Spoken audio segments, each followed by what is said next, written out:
Being 1 minute after 8:15, I call this meeting to order. Is there a motion to approve the minutes? Mr. Chair, I move that we approve the minutes as presented. Representative Seltzer moves that we approve the minutes. All in favor signify by saying aye. Aye. All opposed? All right.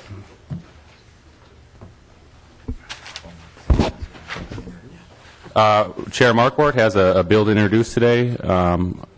Chair Marquart?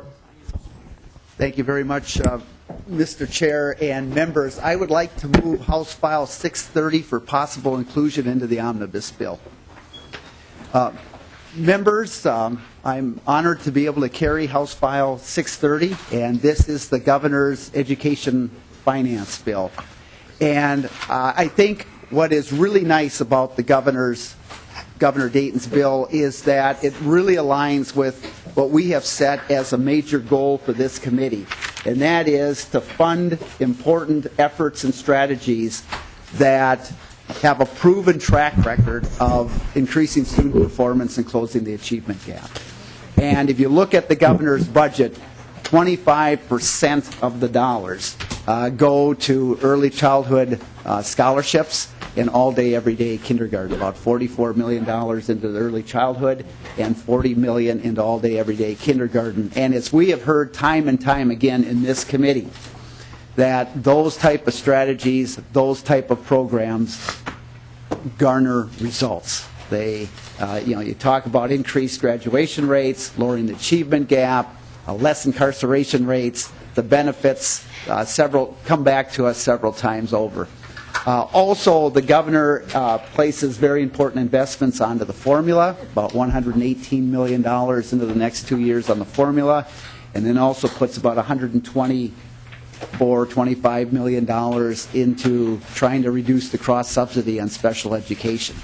Another really important area when you look at innovation and results and outcomes are the increasing of 6 regional centers of excellence. And not only will these areas help schools that need extra help, but also I see this as being kind of incubators of innovation and best practices and ways to really zero in on closing that achievement gap, which is really important. So does the author agree with all provisions in this bill? No. But this certainly, the governor's Dayton's bill certainly moves the state in the right direction towards a better overall workforce, a better economy, and is a great start, I believe, for this committee as we go to put together an omnibus bill that's going to benefit this entire state. So today I'm going to ask Dr. Melcher and Mr. McHenry from the Department of Education to go over the bill. My intent today is to get through the entire bill, Mr. Chairman. And so, members, if I could ask for just questions as they go through this, and I'm going to ask our presenters to talk about, for example, as they have in the past, as they've kind of given a quick overview of the bill, is what were areas that came out of the task force, and also the rationale, the governor's rationale on the changes that are in the bill. And so, members, if I could restrict your comments to actually questions, and then on Thursday, we don't meet tomorrow, of course, but on Thursday, then it's going to be open to public testimony and comments and anything else that the committee may want to do. So I'm trying to get through this today. Also, I know that new Representative-elect Johnson has his swearing in at 9:30 today. And I think Representative-elect Thies is early this afternoon. So if Tice? Yeah. Tice, all right. And that's this afternoon. And so if members have to go, we realize that and so forth as the day goes on. So I think I've covered everything here. And so, again, I'm just going to be off to the side here. These experts will carry through on the bill. But again, this is appreciate and look forward to working with Governor Dayton and his staff as we get our omnibus bill put together. So thank you. Please proceed. Mr. Chair, members, Kevin McHenry, Department of Education. Appreciate Representative Marquart carrying this bill for the governor, and appreciate you all taking the time to walk through the bill with us. As Representative Marquart has laid out, there are several initiatives in here that are key to closing the achievement gap, increasing the graduation rate, and also increasing growth in our students as they move forward through their educational career. Just a few other things that were not mentioned. Obviously, we have some significant investments in early education. There's also investments in all-day K. There's investments in the teacher evaluation program. Last biennium, that was passed without funding, so we're beginning to fund the teacher evaluation program. There is a special ed paperwork reduction included. There's also the English learners expansion from 5 to 7 years because of the time it takes to actually learn the English language. So what we're planning on doing here is Dr. Melcher and I will go back and forth. I think Tom is going to cover more of the specifics as the formulaic changes in the bill, and I can cover some of the other options. But we'll just walk through the bill, and any questions you have, just please let us know. Mr. Chairman, members, Tom Melcher with the Department of Education. I'm going to start walking through the bill with Article 1. The first 4 sections in Article 1 are kind of cross-references to other changes that are made a little bit later in the bill. Section 1 deals with an all-day kindergarten change that I'll describe in a moment that is addressed in Section 7 of Article 1, and Sections 2, 3, and 4 are relating to a change in pupil units, where the governor is recommending that we use adjusted pupil units, which are essentially students served rather than resident students in a number of calculations relating to referendums for consolidated districts. So the first significant change here is on page 4. Sections 5 and 6 are relating to the inflation adjustment that is made for non-public pupil aid and non-public transportation aid. You'll see on page 4, line 27, and page 5, line 27, there's an adjustment here where we are using the formula allowance minus $424 when we calculate these aids, and the purpose of this is to adjust for a change in the pupil accounting system. What this will do is guarantee that the non-public pupil aid and the non-public transportation aid will increase by the same 1% that the formula increases, and won't inadvertently receive an additional increase related to portions of the general education formula change that relate to a change in pupil unit weightings. That's later in the bill. Section 7 deals with early admission to kindergarten, and it would require that board-adopted early admissions policies be based on a comprehensive evaluation of the student's readiness for kindergarten. Current law simply requires that if a school district or a charter school wants to admit children early to kindergarten, they just have to have a board policy. And there are no criteria in law for what that board policy will be. And we do have a number of charter schools and school districts that have a board policy as simple as, if the student's birthday is before December 1st, then they can be admitted early to kindergarten. And so there's no relationship currently to readiness for kindergarten. Our early childhood section has found that has contributed to a number of children who are repeating kindergarten. In effect, the district or charter school has a planned program where students not ready for kindergarten are funded for 2 years. And the idea here is to tighten this up somewhat, require that there be some actual measurement of the student's readiness for kindergarten, so that the state only pays for kindergarten once. This is a budget saving item in the budget this year, and there's a reduction of $2.8 million for the biennium that is tied to this tightening up of the policy for early admission to kindergarten. Section 8 of Article 1 deals with pupil unit weightings, and this was a recommendation from the Education Finance Working Group. The idea here is to simplify pupil unit weightings, to use a 1.0 weight for students in grades 1 through 6, 1.2 for students in grades 7 through 12. For students in kindergarten who are not in an all-day, everyday program, the pupil unit weighting would be 0.55. So it's just a little more transparent, straightforward way of weighting students. Also included in the same section on page 7, line 4, is the governor's recommendation for optional all-day kindergarten funding. You'll see that if a student is enrolled in a all-day, everyday kindergarten program available free to all students in the schools, in the child's school, that the pupil unit weighting would be increased to 0.7 rather than the 0.55. And that would provide on the average about $908 more for each student who is enrolled in a free all-day, everyday kindergarten program. And that's about a $40 million factor in the governor's budget. The governor's budget recommendation assumes that with this additional incentive, it does not fully fund the cost of all-day kindergarten, but it does provide a significant incentive that the percentage of students who are in free all-day, everyday kindergarten will increase from about 54% right now to about 85% by 2015. What we've seen this past year is that the percentage of students in all-day, everyday kindergarten was growing at 5%. So we're seeing some growth anyway. This is intended or expected to accelerate the growth in terms of the percentage of students that are served in all-day, everyday kindergarten programs. Sections 9 and 10 of Article 1 are striking definitions of adjusted and resident marginal cost pupil units.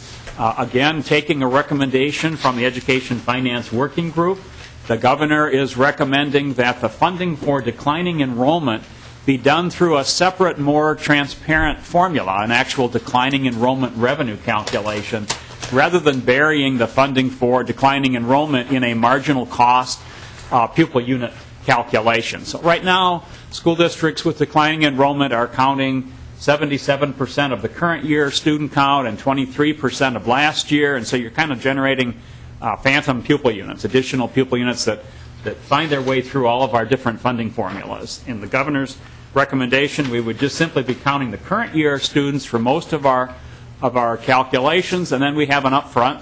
You're going to get an additional amount based on your declining enrollment as a separate category. Section 11 is the definition of general education revenue, and what you'll see here in the new definition for 2015 and later is that the current categories for extended time and gifted and talented are eliminated. Extended time would be rolled into the compensatory formula. Gifted and talented would be rolled into the basic formula. And then you will also see new categories here for teacher development and evaluation revenue, for pension adjustment revenue, and for safe schools revenue. And I'll explain where those are when I get to the sections in a moment here. Section 12 of Article 1 is the general education formula. And the governor is recommending the $52 increase, 1% in fiscal year 2014. That's on page 8, line 31. And there is also an increase to $5,700 in 2015. The change from $52.76 to $5,700 is not an inflationary adjustment. That is simply to adjust for the lower pupil unit weightings and for some of the roll-ins that are being recommended by the governor. So the overall formula change is a 1% increase in fiscal year 14, and then the funding is flat in fiscal year 15, and the governor is recommending that the new money in fiscal 15 go into the increase in the special education formula, which indirectly provides, on the average, about a $180 increase per student that benefits the general education program in that way. Section 13 of the bill is adjusting the small schools revenue formula for the change in pupil unit weightings. It does not increase or decrease the overall revenue for small schools. It's just to adjust for the pupil unit weighting change. Section 14 deals with declining enrollment revenue. So this is about a $10.5 million program. In most cases, people have no idea how much money we're funding for declining enrollment, but now we'll know exactly how much money we're putting into declining enrollment. And the way this would work is the declining enrollment funding would be 28% of the formula allowance multiplied by the difference between the current year's adjusted pupil units and the prior year. So it would just be a straightforward, separate line item. You'll be able to see exactly how much you're getting for declining enrollment. It's not intended to be an increase or a decrease. It's about the same amount of money we're spending right now for declining enrollment, but it is just more straightforward to follow. And again, that's a recommendation from the task force. Section 15 is compensatory education funding, and you will see an adjustment here where we're using the formula allowance minus $132, and that is building in a 1% increase because compensatory revenue is tied to the general ed formula. When the general ed formula goes up 1%, you'd expect compensatory to go up 1%. And then there is also an increase in compensatory funding associated with the roll-in of extended time revenue, which adds about $75 million to compensatory, and then prorates that based on the current compensatory formula. That's on page 9, line 18. Then on section 16 and 17 of the bill, we are using again the formula allowance minus $424. That again is an adjustment for the change in pupil unit weightings. It's intended to keep the secondary sparsity and elementary sparsity funding where it's at currently, with the 1% increase that you would again expect because sparsity revenue is tied to the general education formula allowance. Then on section 18, there are further adjustments for the pupil unit weighting change. Again, these are keeping the total amount of operating capital revenue where it's at, but adjusting for the change in pupil unit weightings and the elimination of additional pupil units for extended time programs. Section 19 relates to the operating capital levy and is adjusting the equalizing factor again for the pupil unit weighting change.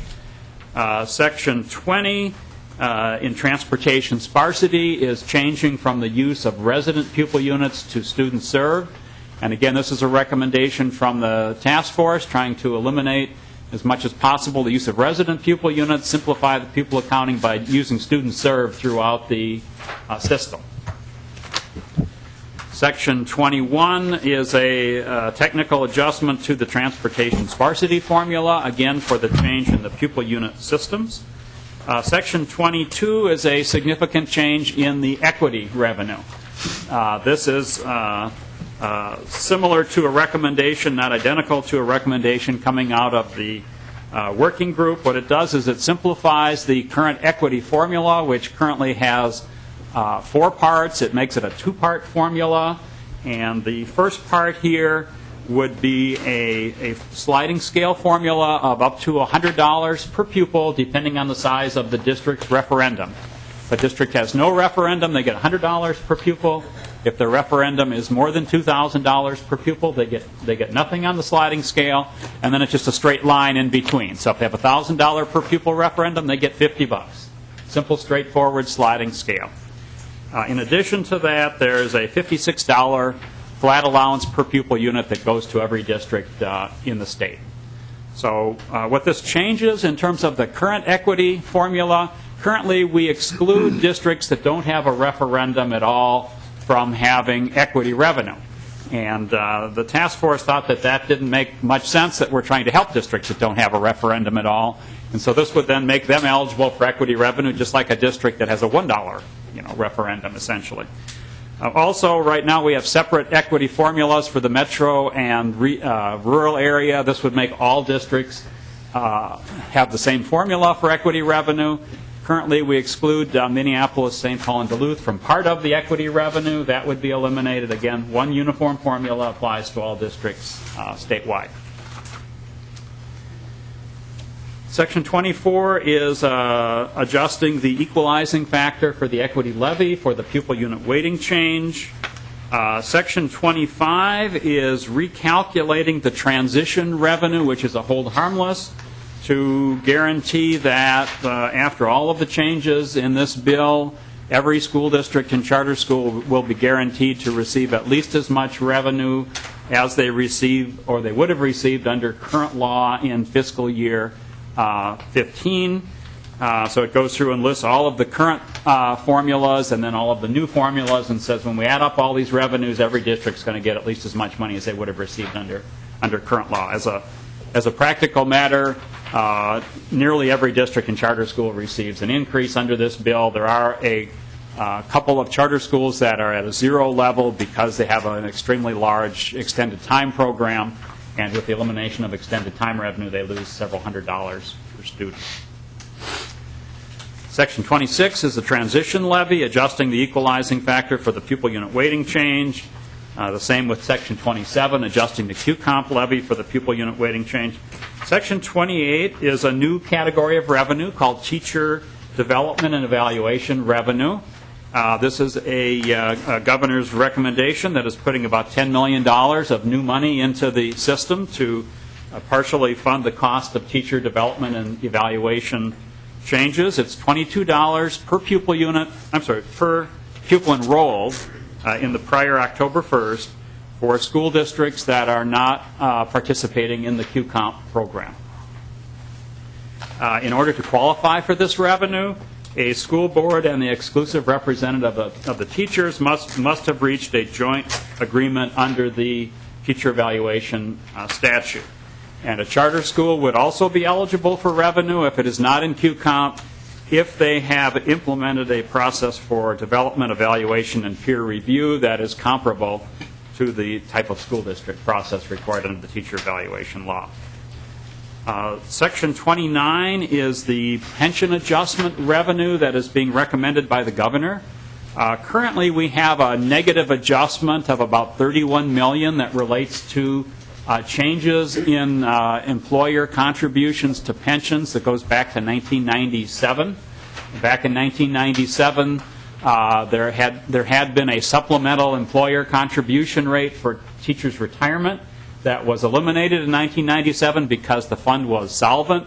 And rather than having the school districts keep that money, the legislature since 1997 has had a negative adjustment that applies to most districts. It basically takes away the cost savings that districts incurred in 1997 because of that change in the employer contribution rate.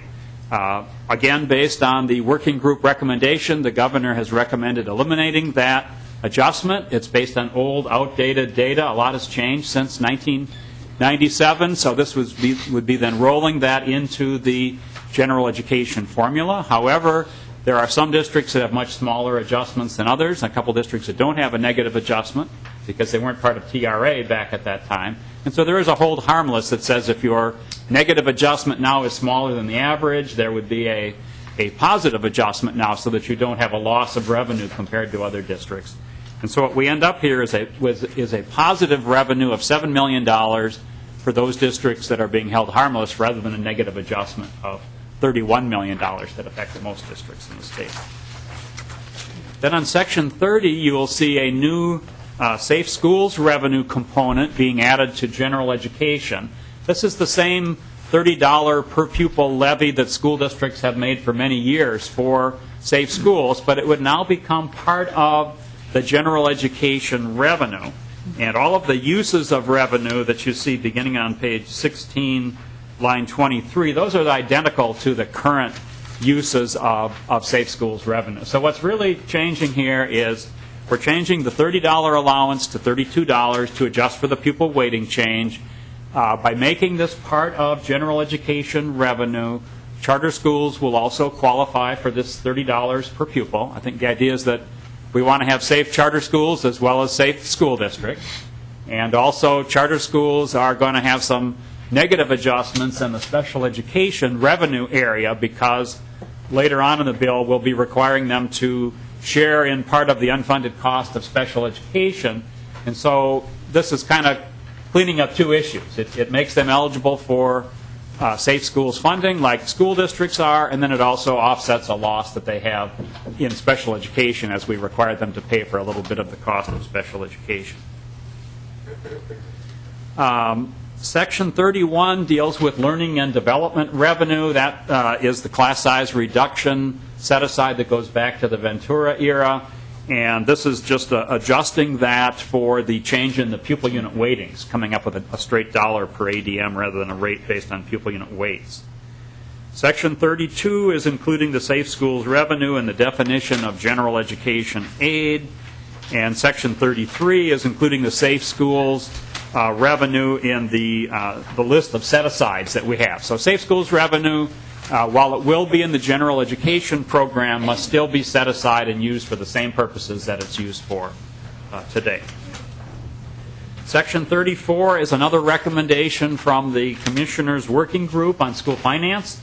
And on page 18, line 24, it would increase from 5 to 15% the amount of compensatory revenue that school boards have discretion over. And so currently 95% of compensatory revenue must be spent at the site where it's generated. 5% school districts can use to target to sites that have special achievement kinds of issues, achievement gaps, but that there's not always a one-to-one correlation between the poverty level in a school and the achievement issues. So this gives school boards flexibility with 15% of the money to target to those schools that need an additional boost to bring up achievement. Section 35 deals with the referendum revenue. And again, based on the working group recommendation, the governor is recommending a change in the calculation of referendum revenue. So rather than being based on the number of resident students in the school district with an open enrollment transfer based on the state aid portion, this would change the referendum to be a rate per adjusted pupil unit, or based on the number of students served in the district, and we would convert all of the existing referendums by taking the actual money that school districts receive after the open enrollment adjustment and dividing it by the pupil units served. So the school districts would receive exactly the same amount of money that they currently receive from the referendum, but it would be based on a more transparent, here's how much money you're getting per student served in the district. There would be a new cap, which is on line 20.22 of $1,845 per pupil unit. It's equivalent to the current cap, but just converted to the new pupil unit weightings. There would be a referendum aid guarantee, which is on page 23. So a school district would be guaranteed to receive at least the same amount of state aid on their referendum that they currently receive. Continuing on in the same section on page 24, you would see that for any new referendums that school districts went out for, the referendum ballot question would be based on the referendum revenue being requested per adjusted pupil unit.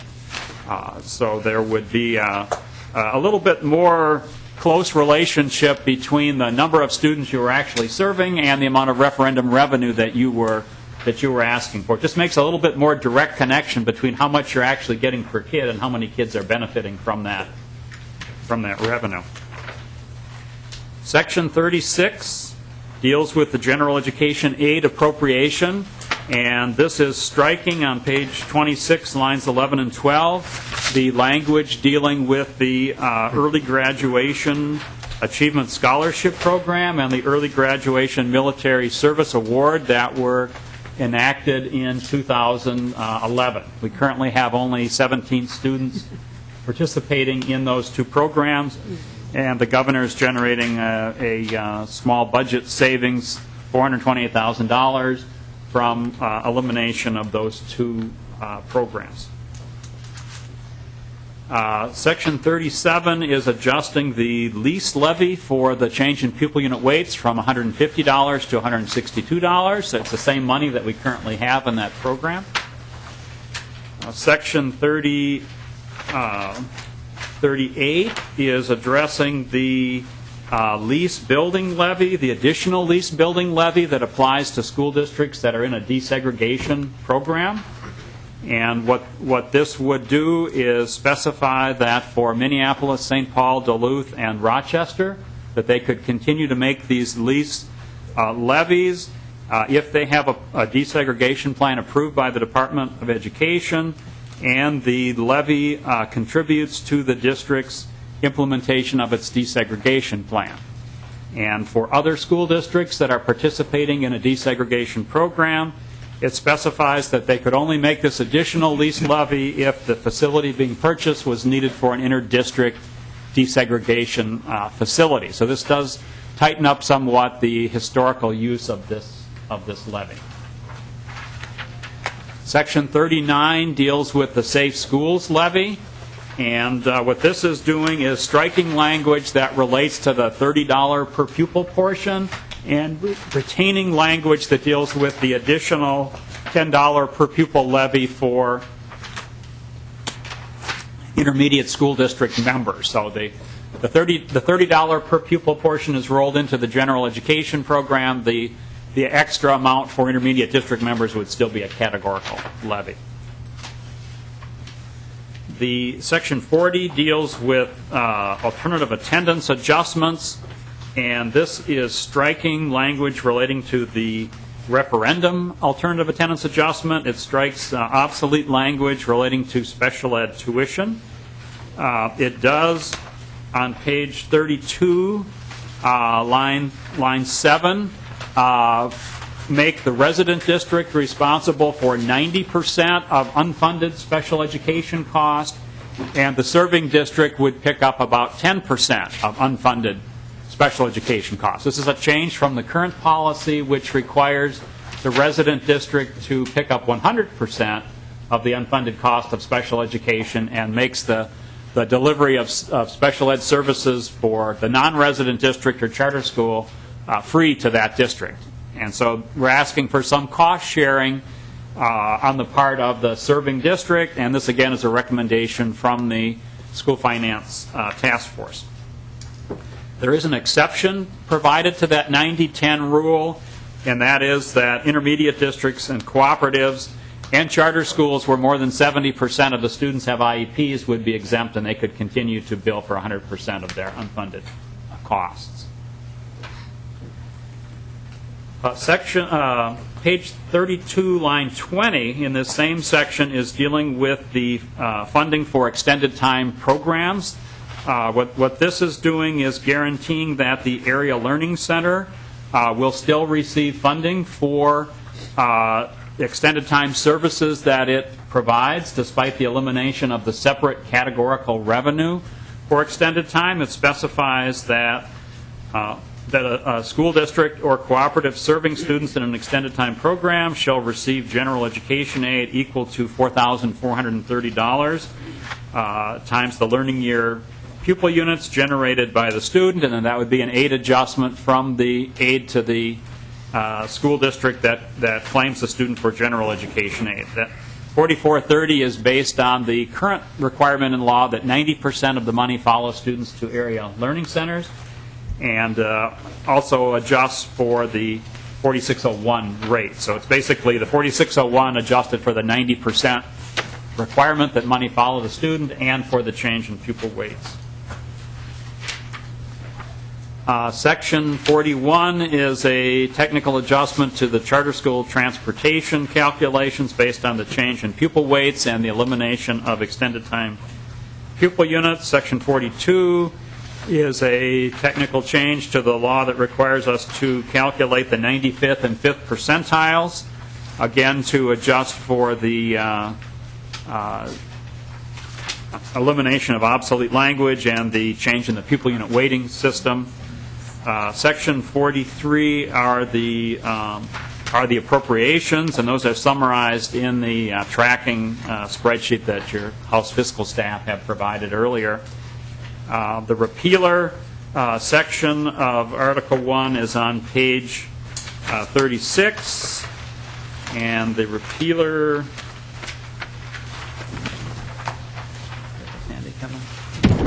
the repealer is again repealing the early graduation scholarships and military service awards beginning in 2014, and also repealing the extended time revenue, gifted and talented revenue, definitions for equity revenue, the old calculation of transition revenue, an old definition relating to referendum conversions. It eliminates the aid reduction for the pension adjustment, and those are all similar to working group recommendations.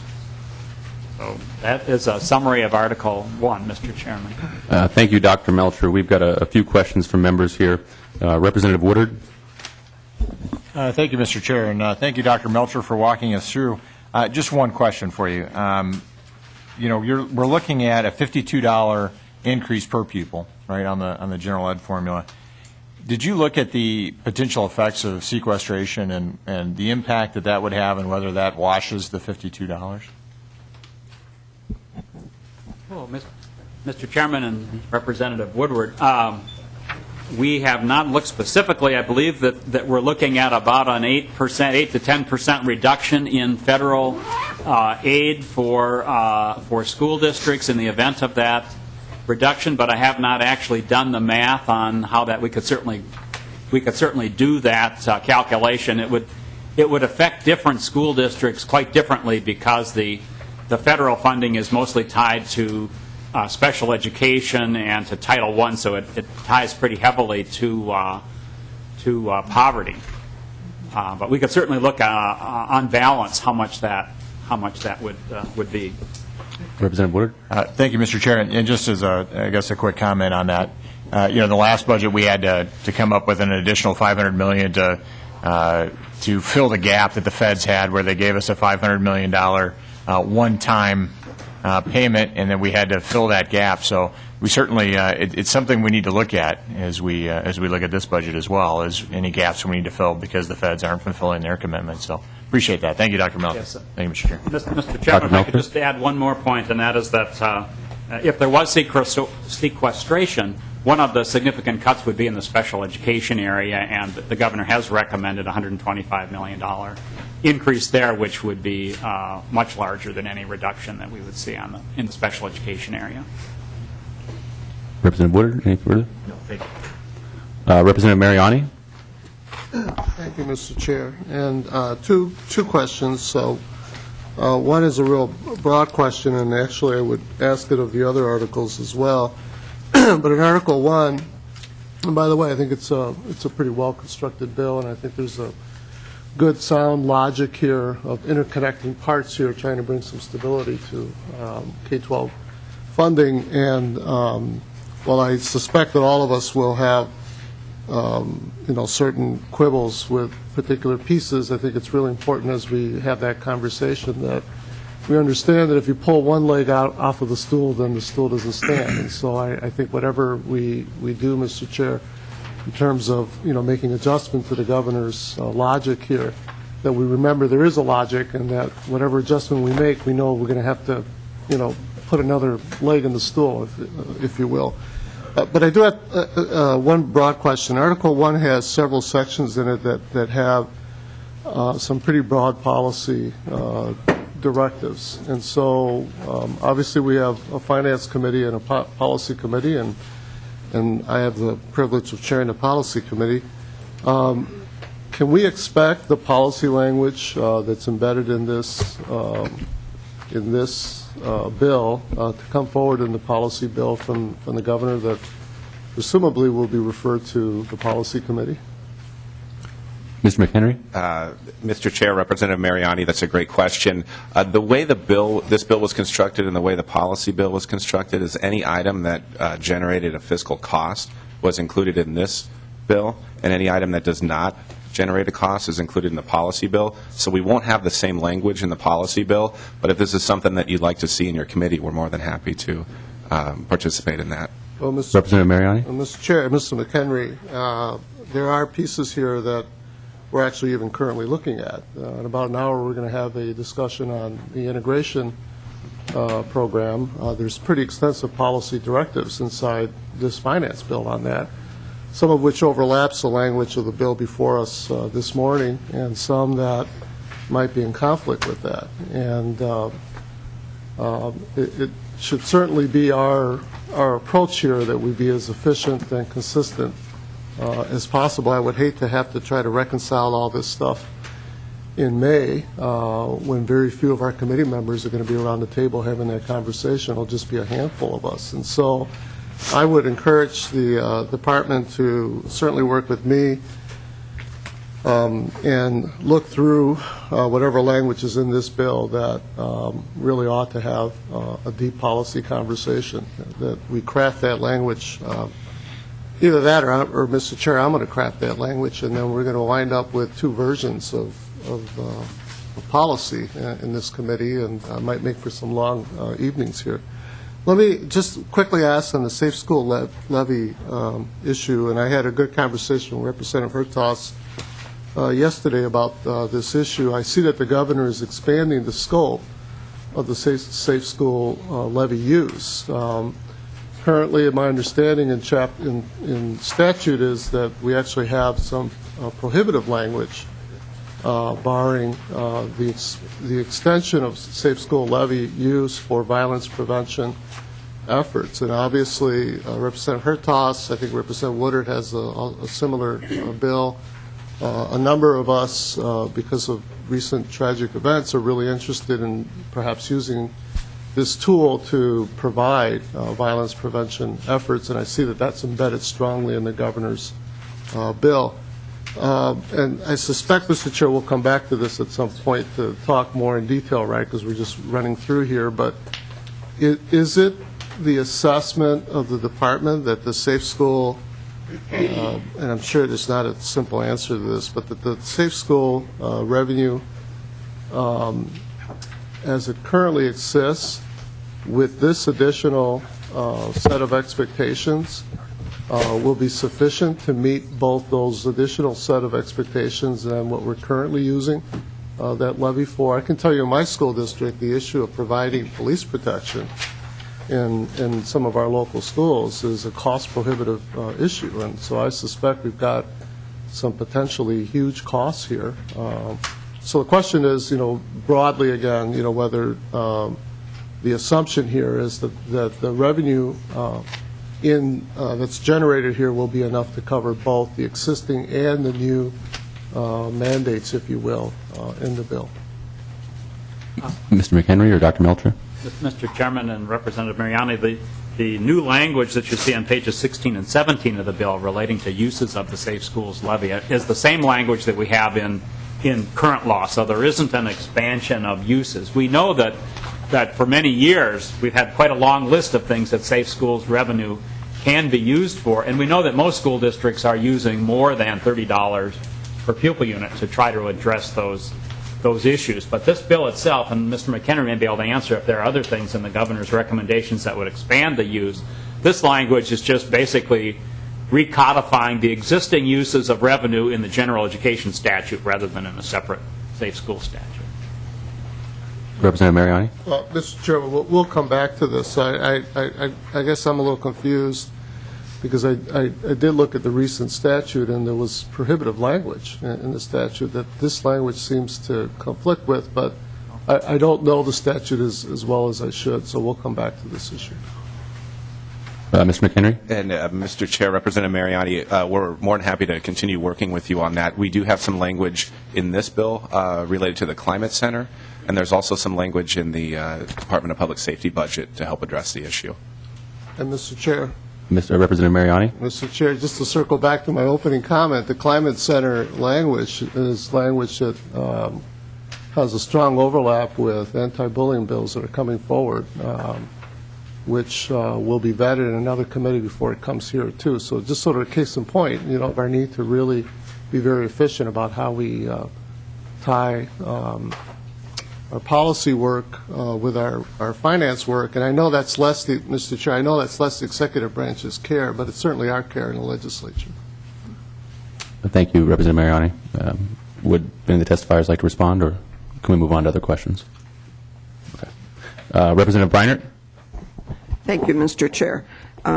Either Dr. Melcher or Mr. McHenry, when you spoke to the bill initially, you talked the roll-in. I'm going to ask you a couple of questions about the roll-in of extended time and gifted and talented. And one, I'd like you to speak to the rationale. And two, I'd like you to speak to the hold harmless provisions in relation to alternative learning centers, because I see there are some financial caveats in relation to ALC funding. And I think these both have implications for us analyzing the appropriateness of the roll-ins. Mr. McHenry? Mr. Chair, Representative Breinert, thank you for the question. The overall goal on in putting this bill together was to provide flexibility to districts to best address the challenges that they may have. In addition, we'd have our oversight of the MMR to hold districts accountable. In specifically looking at the roll-in of extended time, one of the things we looked at was it's trying to get as much data on how they're performing or how any program is performing. What we found is really difficult. We don't have the data in this state to effectively show exactly how those programs are performing. Trying to isolate the sample size of the extended time is quite difficult. However, we have looked at some national studies, and what some national studies have shown where they put in some specific, where they've done some specific work on this, is that they've shown that extended time is effective when it's directed towards students in poverty. And what we wanted to make sure as we were moving forward in this proposal was to make sure that the proposal provided some flexibility, but if we were providing the extra money, that we were actually directing it to the students who need it most.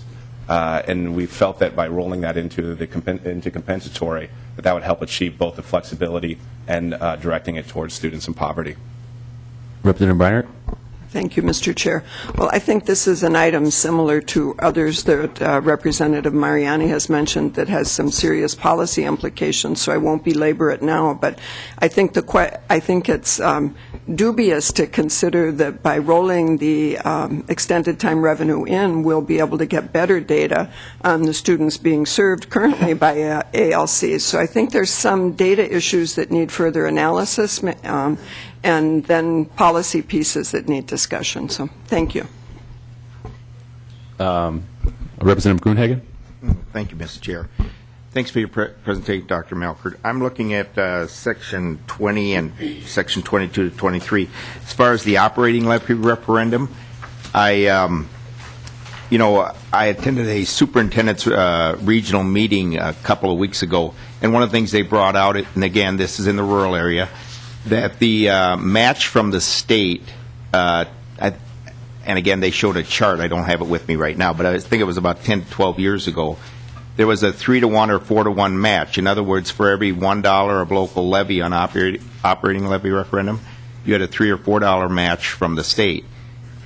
Because there's been no inflation factor tied to that, that has changed. That's completely flipped around, where there's about a $1 match from the state for every $3 or $4 of local levy. And the superintendent's position was that there's about a $331 million gap in funding for rural school districts versus the metro school districts. And they want that $331 million made up. And I said, well, if we were Washington, we could just print that up for you. But the state of Minnesota, we got to try to balance our budget. My thought was to tie an inflation factor to that, which there isn't right now, to the operating referendum, so that you gradually close that gap over a period of time, rather than continue to see it widen, especially for the rural school districts.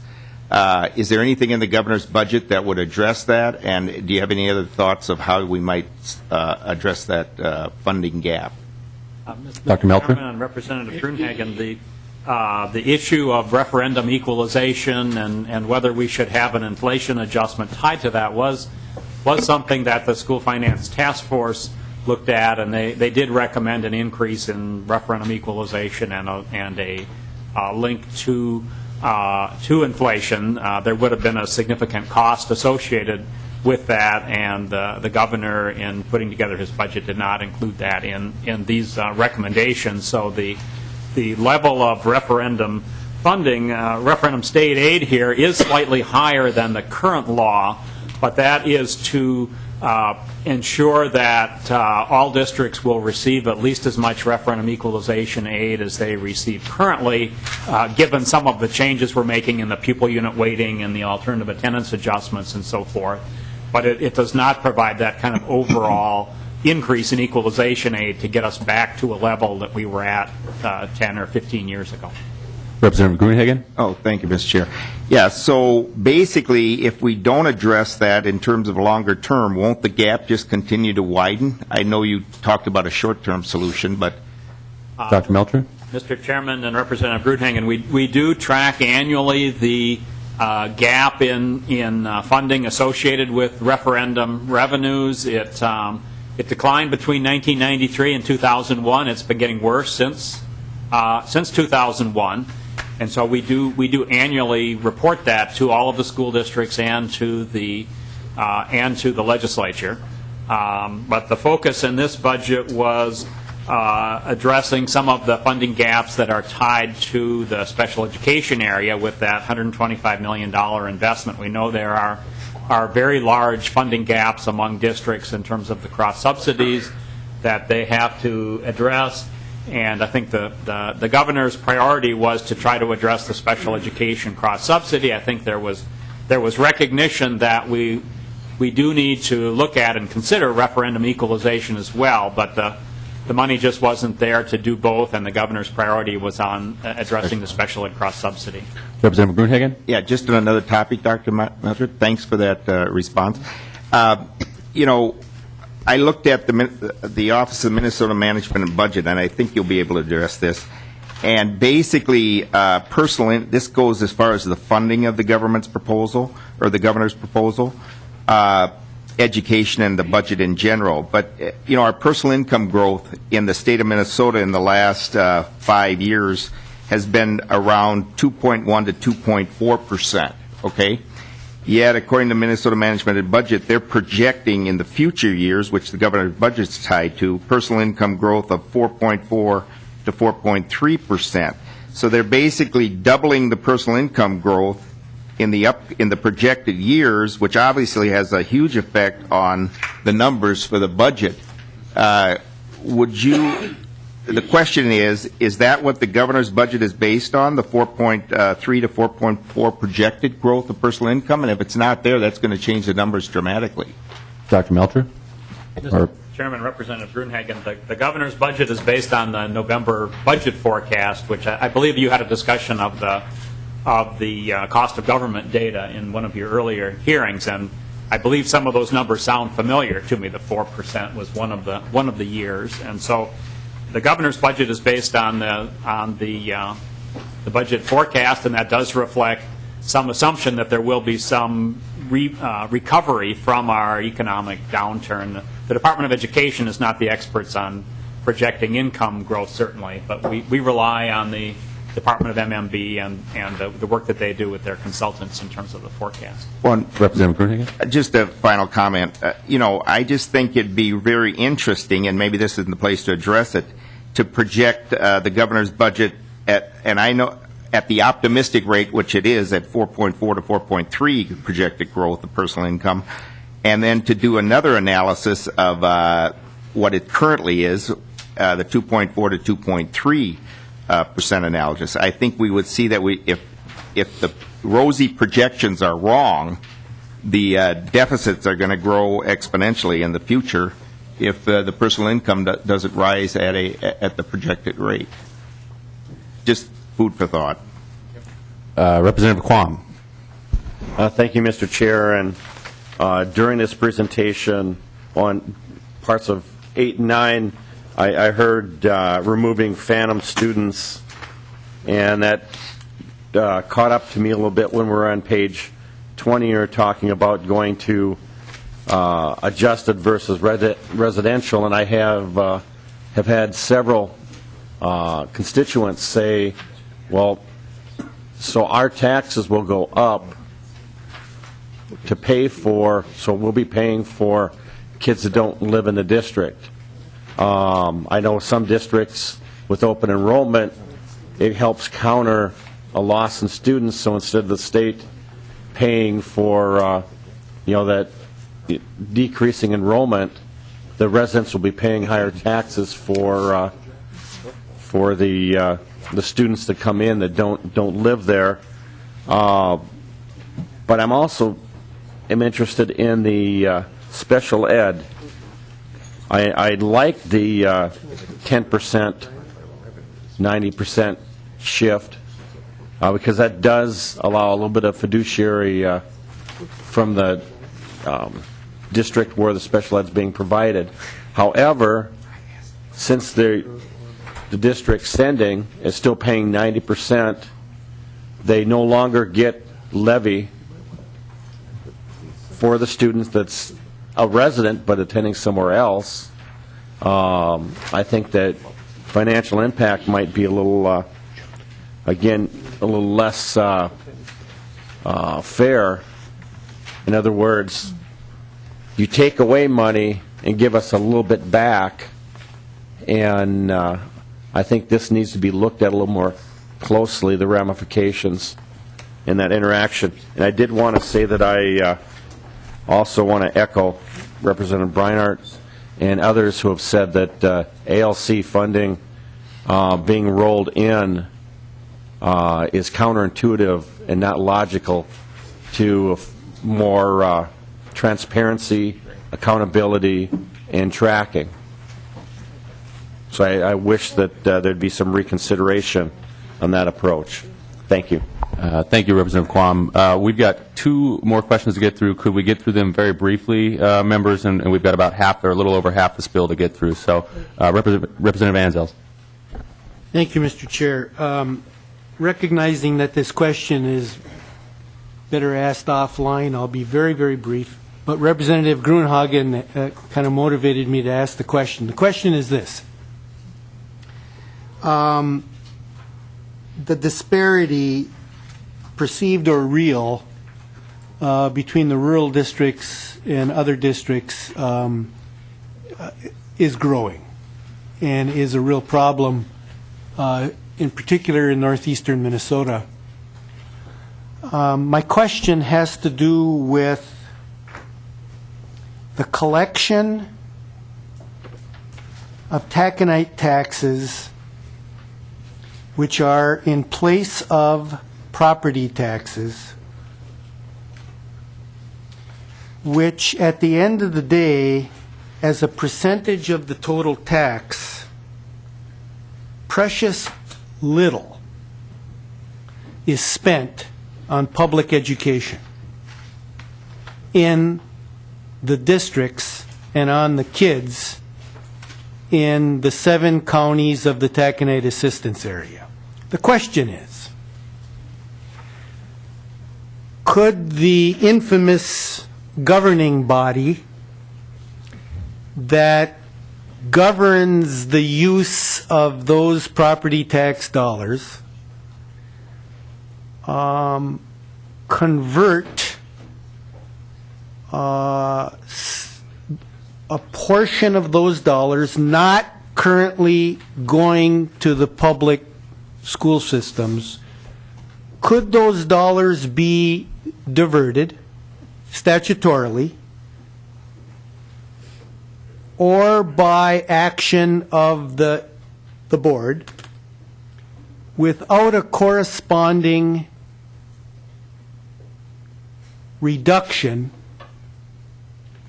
in state dollars from the formula or any of the other funding streams that the state provides all school districts? Dr. Melcher, Mr. McHenry.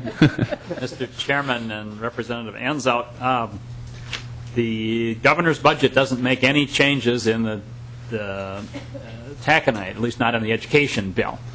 I know in the past there have been some provisions. I know there is a provision that allows school districts in the taconite area to use some of those dollars for referendum equalization or to generate more money from referendum. So that's something that I believe could be looked at. Certainly legislation could be changed that would adjust how that taconite referendum piece works. But it's not something we've looked at this year in our budget deliberations. We'd be happy to work with you or with House research staff on options.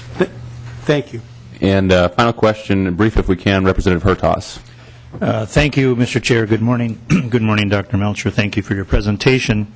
You made some comments regarding the different sources of revenue and their calculations, and tragically, I look at this and feel like you need to be a Philadelphia lawyer to figure out all of the different sources of revenue that school districts are subjected to. But in your comment about the basic revenue, you increase, or the governor proposes to increase it by $52, and that was noted that increase was primarily due to increases, a 1% increase to compensate for the student pupil weighting. And you made reference in several occasions to the change in pupil weighting. Could you comment briefly on how any of these changes really do anything to close the gap for the rural and greater Minnesota school districts and close the disparity between perhaps the Students for Equity and Education group and the AMSD school districts? Mr. Chairman. Dr. Melcher. Representative, I would say that the pupil unit weighting changes are intended to just make the system a little simpler to understand and more straightforward. So in this budget, in fiscal year 2015, the formula allowance is $5,700.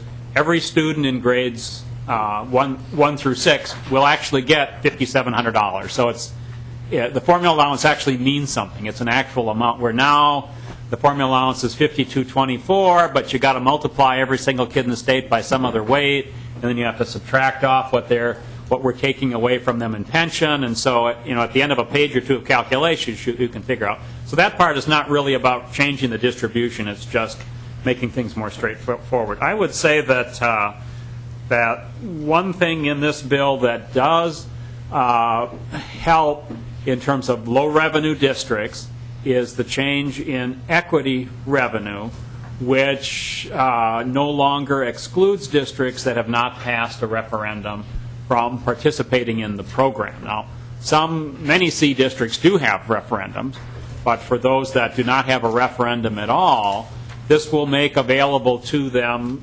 equity revenue that they have not been able to participate in before. But I would say that overall, this budget package does not create any huge changes in terms of distribution of dollars targeted to low revenue districts. Again, the task force did look at a change that would roll $300 per student of referendum revenue into the basic formula and kind of level up in that way.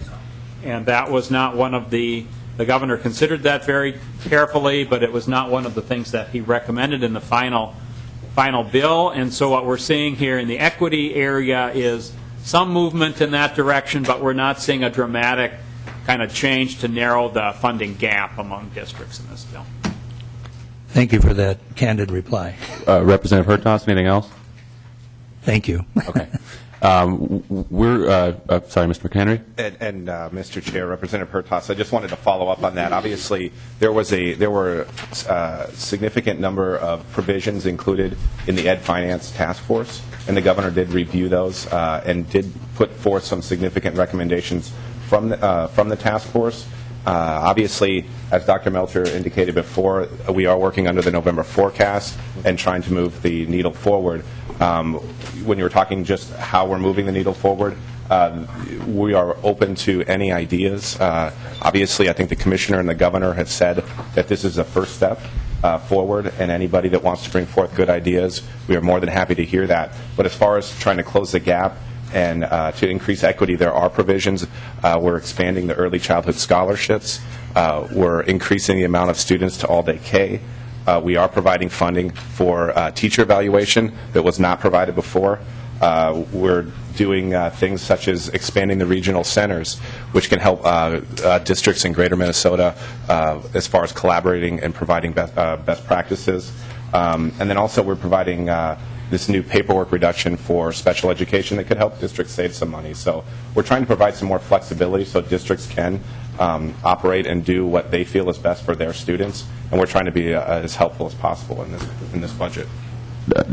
Dr. Melcher, Mr. McHenry, let's jump right into Article 2 here. We're going to leave about 10 minutes for questioning at the end here, so pace yourselves appropriately. Mr. Chair, members, in Article 2, Section 1 is dealing with regional centers of excellence. Right now, through the NCLB waiver, we have 3 regional centers of excellence. They work specifically with Title I schools who are identified as priority and focus schools. So those are the schools that are contributing the most to the achievement gap and that are some of our lowest performing schools. What this proposal would do, it expand the number of regional centers of excellence to 9.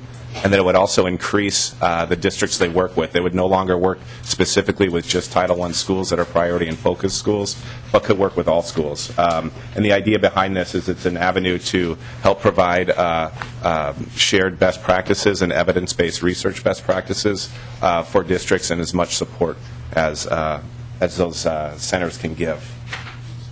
And that's going to be funded in FY14 at $1.5 million. It will gradually expand $3 million in FY15.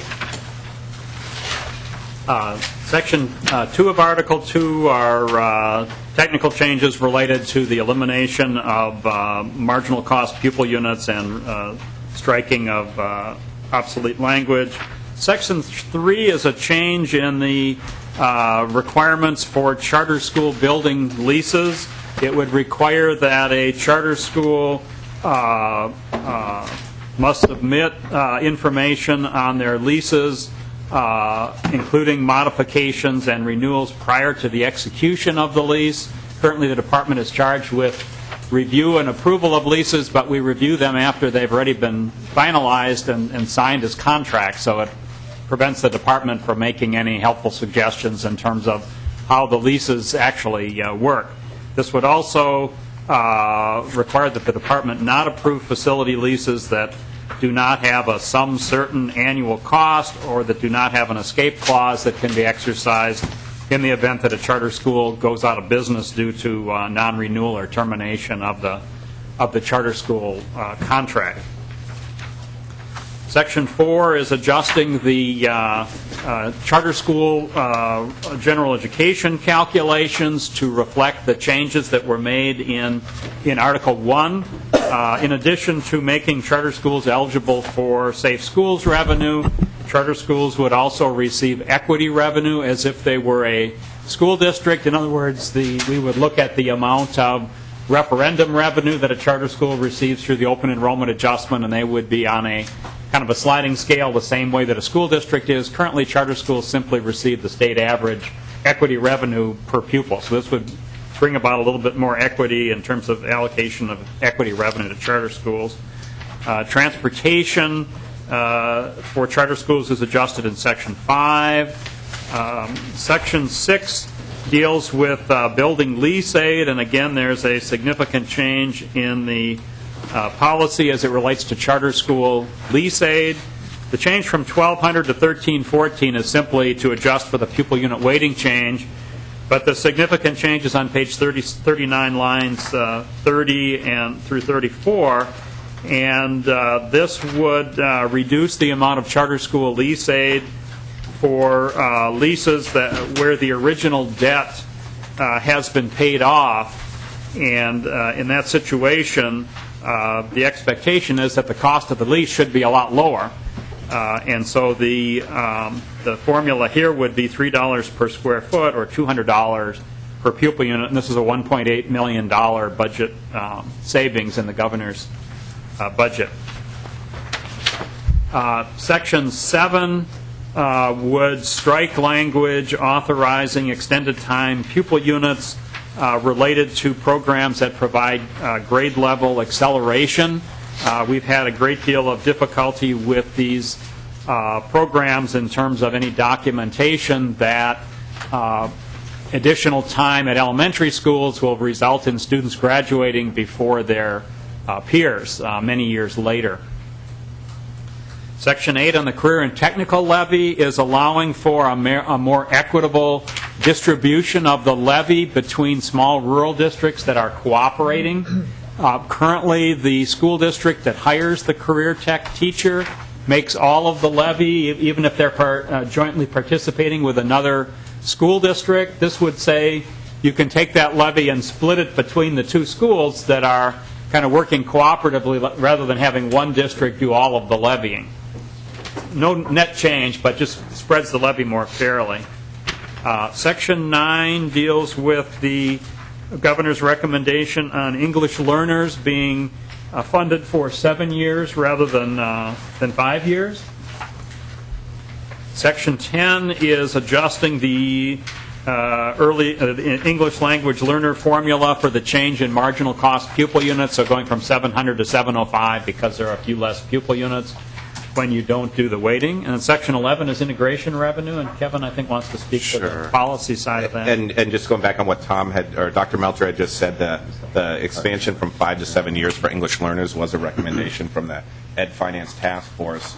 And the integration revenue change is similar to the Ed Finance Task Force. Right now, what districts have to do is they put forward a plan through statute, through approved uses that is approved through MDE for uses of integration revenue.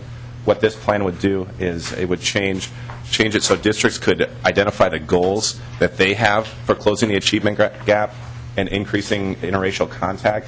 And they put forward those goals. They make it public through their district, and they're held accountable through their district for how they will actually use those funds. After 3 years, that program and that plan would be reviewed to see what they did to actually reach those goals.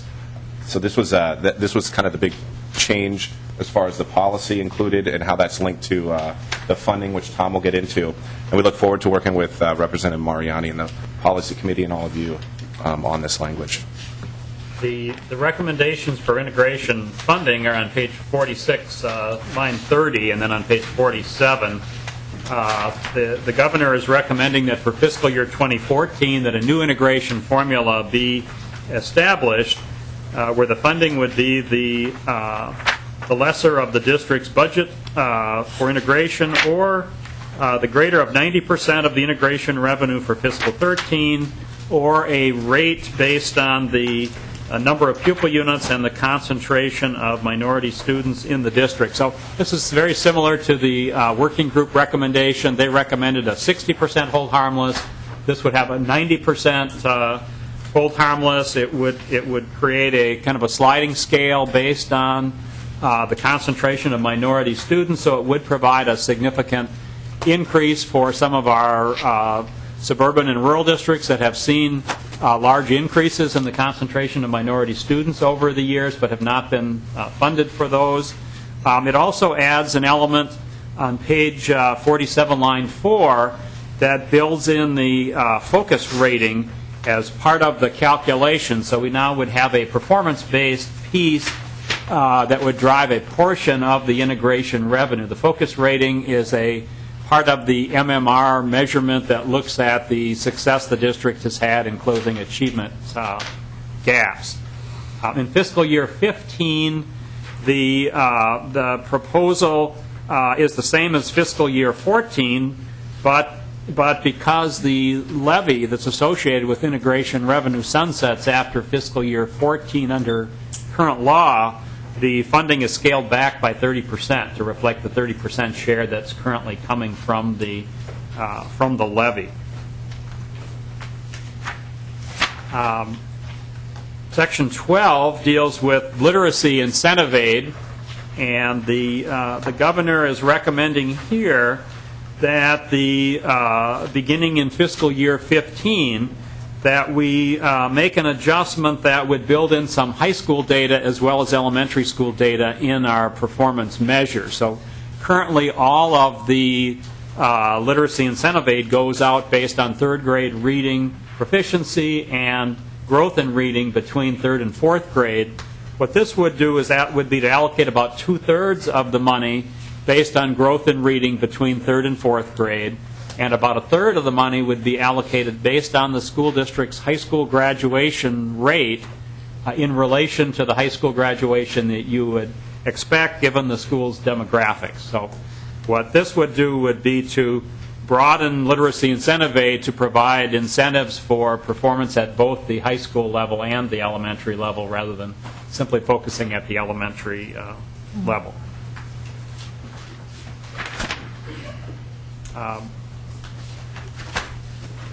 The repealer on page 53 would repeal the alternative attendance adjustment, which is currently part of the integration revenue formula, and also would repeal the proficiency portion of the literacy incentive aid, which is replaced with the high school graduation aid component.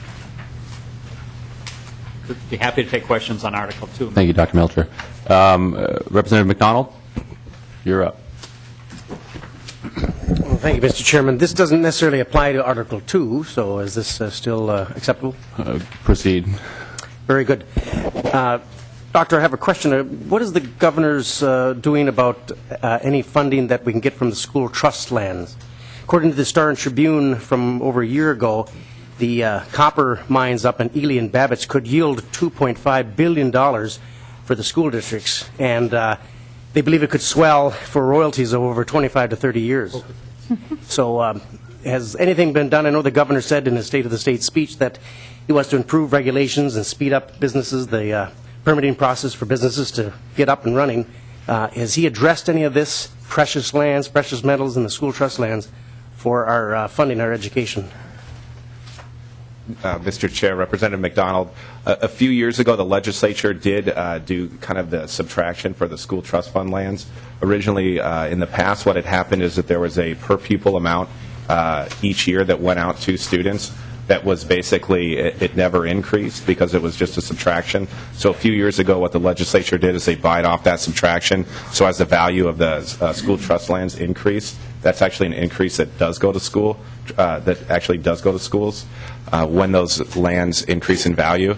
Last year, there was legislation that was put forward as a task or as a advisory group overseeing what is happening with the federal and state lands in the swap between federal and state lands to make recommendations to the legislature. But as far as this bill goes, there isn't anything that actually changes how those school trust fund lands are managed, and that might be something we can check with the Department of Natural Resources if you'd like.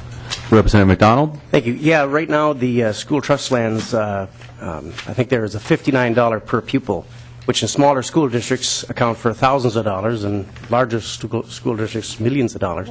So I would appreciate perhaps a little more data on that, and I think that because they were trust lands, those who set those lands aside trusted us, policymakers and lawmakers, to see to it that not only we are environmentally safe and sound and conservative, but also that we use those precious resources that the good Lord above put here to fund our schools and educate our kids. So I would hopefully expect that the Department of Education would really investigate that fully and tap those precious resources that are there in these very tough economic times, especially when the funding, we really don't know where it's all coming from.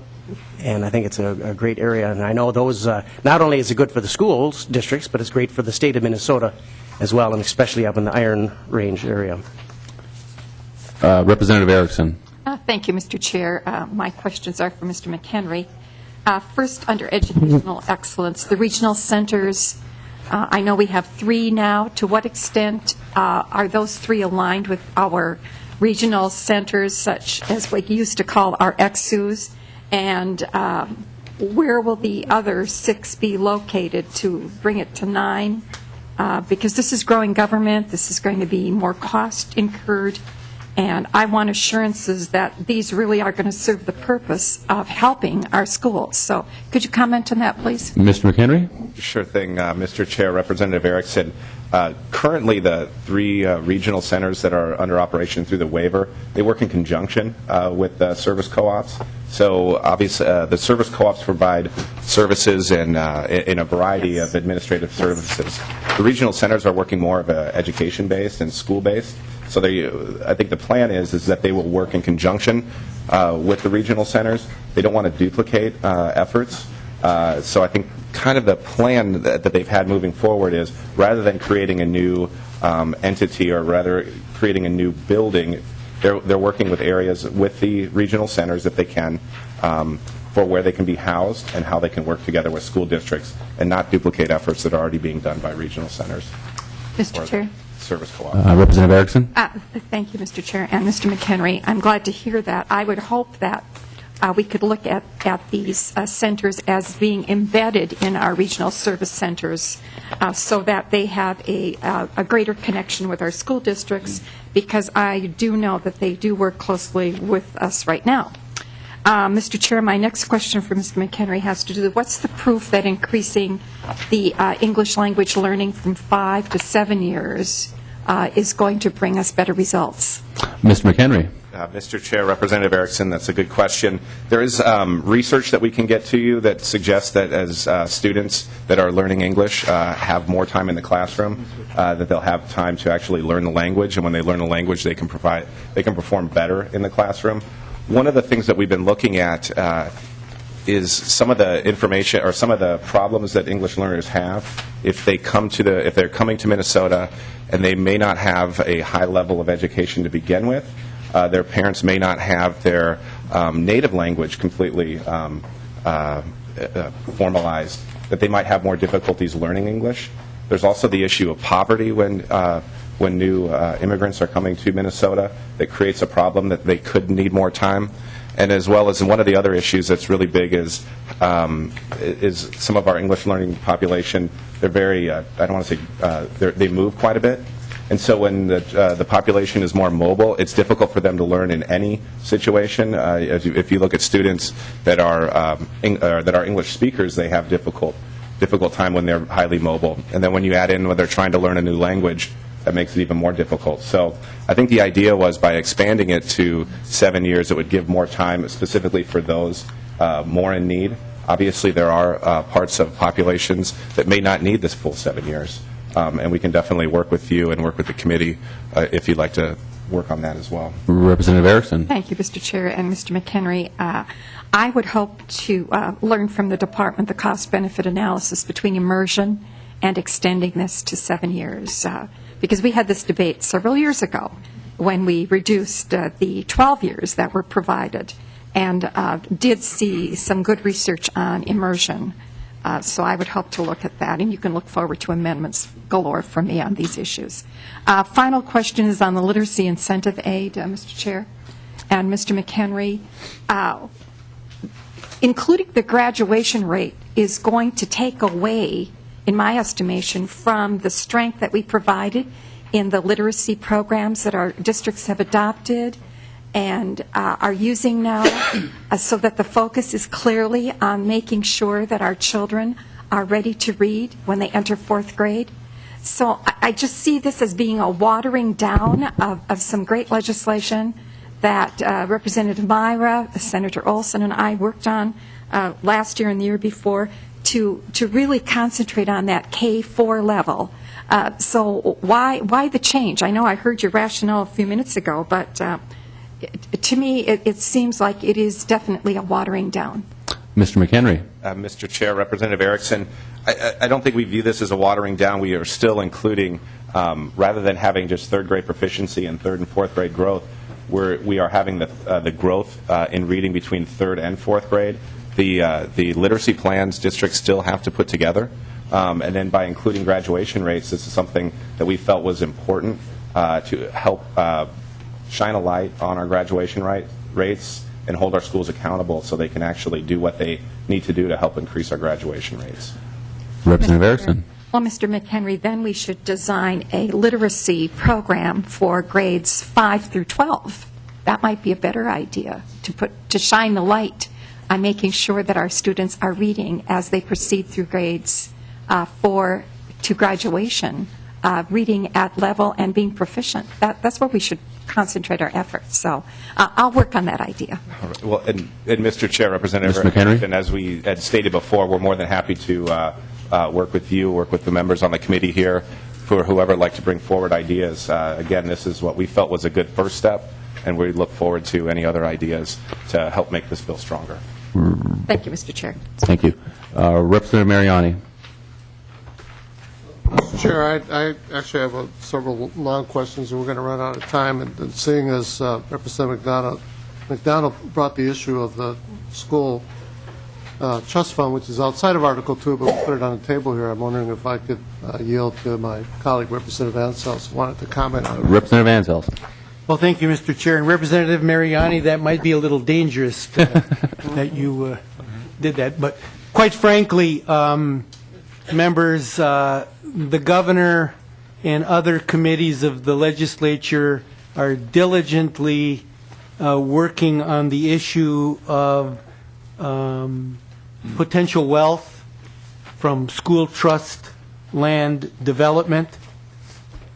Some would characterize it as exploitation. It's complicated. It certainly is not within the purview, I would say, of this committee. And also, I believe it's closer to the figure of about $30 per pupil that the people of northeastern Minnesota, where 95% of the school trust fund lands are sharing with school districts statewide. So let's try to avoid complicating the school trust fund land development issues in this committee. Mr. McHenry, Dr. Melcher, would you care to comment on that? All right. Back to Representative Mariani, if you care to. I thought that was going to take longer than I. Thank you, Representative Ansels. Very quickly on the integration levy issue, and I'll visit with you some more on this, but seeing as the levy is set to sunset, is the language here meant to help fill in whatever hole is created once that's sunsetted with state aid? Mr. Chairman, Dr. Melcher. Representative Mariani, no. What this does is it creates a kind of a fully funded integration formula in 2014 based on the current funding level.